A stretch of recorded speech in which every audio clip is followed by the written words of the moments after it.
Donald Trump apparemment est en pleine forme. Il a lancé sur son réseau social Truth quelques messages pour le 25 décembre qui n'étaient pas vraiment des cadeaux de Noël pour le reste du monde. Et avant même d'entrer dans la Maison Blanche, il envoie un message au reste du monde. Ça va secouer. Attendez-vous à ce que ne modère pas mes propos ni mon attitude. Et il risque d'être encore plus disruptif qu'il ne l'a été lors de son premier mandat. Et dans son message du 25 décembre, il s'en est pris à trois pays particuliers, le Danemark, le Canada et le Panama. Alors le Canada, c'est simple, il faudrait que ça devienne le 51e État des États-Unis, parce que si c'était le cas, eh bien il serait mieux défendu grâce aux États-Unis, mais surtout il paierait moins d'impôts, moins 60%, et leur entreprise doublerait de taille. Donc c'est une sorte de menace annexionniste par rapport au Canada, dont on peut penser que les Canadiens qui sont en fait tétanisés par rapport à Donald Trump, parce que c'est quand même le grand voisin et 80% du commerce du Canada va vers les États-Unis, et les Canadiens ne partagent pas du tout les vues unilatéralistes de Trump,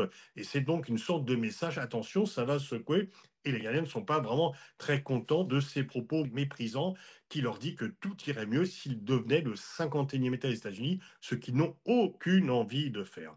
Deuxième message, c'est pour le Danemark, parce que le Danemark, c'est le pays qui a la souveraineté sur le Groenland, sauf que voilà, Donald Trump dit que les États-Unis ont besoin du Groenland, parce qu'il y a effectivement des matières premières, des terres rares, des minerais qui peuvent servir à la sécurité des États-Unis. Alors c'est simple, dans la mesure où les États-Unis ont besoin du Groenland, eh ben, les habitants du Groenland seraient heureux de devenir américains. Ils proposent de le racheter, pourquoi pas de l'annexer.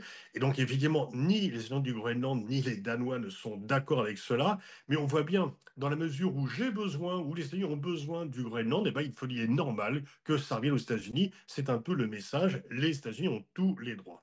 Et puis le troisième message, là, qui est beaucoup plus lourd historiquement et stratégiquement, à l'égard du Panama. Eh bien, en fait, Donald Trump se plaint que le Panama fasse payer trop cher les droits de transit par le canal. C'est vrai qu'il y a eu des sécheresses, les prix ont un peu augmenté, mais ils ont augmenté pour tout le monde. Les Américains ne payent pas plus cher le passage par le canal du Panama que les autres nations.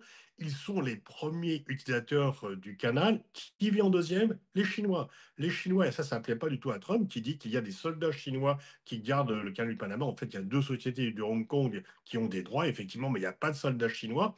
Et donc, en fait, Donald Trump menace de réannexer le canal du Panama parce que c'est trop cher. Mais une fois encore, le Panama fait payer les mêmes droits à tous les utilisateurs. Le canal lui appartient. Il faut quand même rappeler que historiquement, le Panama a été détaché de la Colombie et suite à une intervention américaine, une aide à ceux qui voulaient l'indépendance pour qu'il y ait un contrôle du canal de Panama par les États-Unis.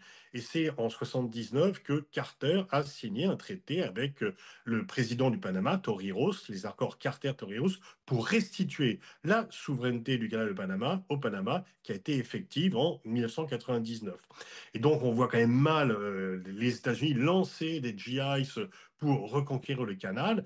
Et c'est vrai qu'il y a des liens aussi entre Panama et la Chine. Une fois encore, la Chine, deuxième utilisateur du canal, et Panama, qui reconnaissait Taïwan jusqu'ici, a abandonné la reconnaissance de Taïwan pour reconnaître la Chine populaire.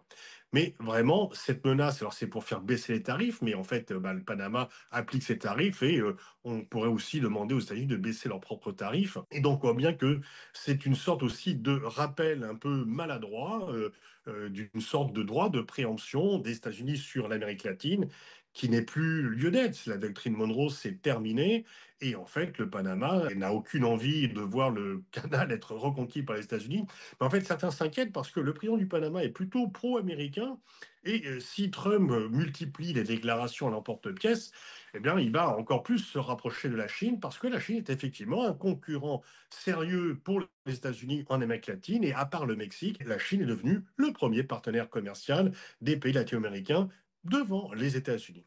Donc, brutalité dans les relations, pas rentrer en guerre, il va plutôt vouloir terminer la guerre en Ukraine en arrêtant l'aide à l'Ukraine. Donc, Trump ne veut pas se lancer dans des guerres, mais il veut imposer un rapport de force en menaçant les autres pays de différentes représailles s'ils n'obéissent pas.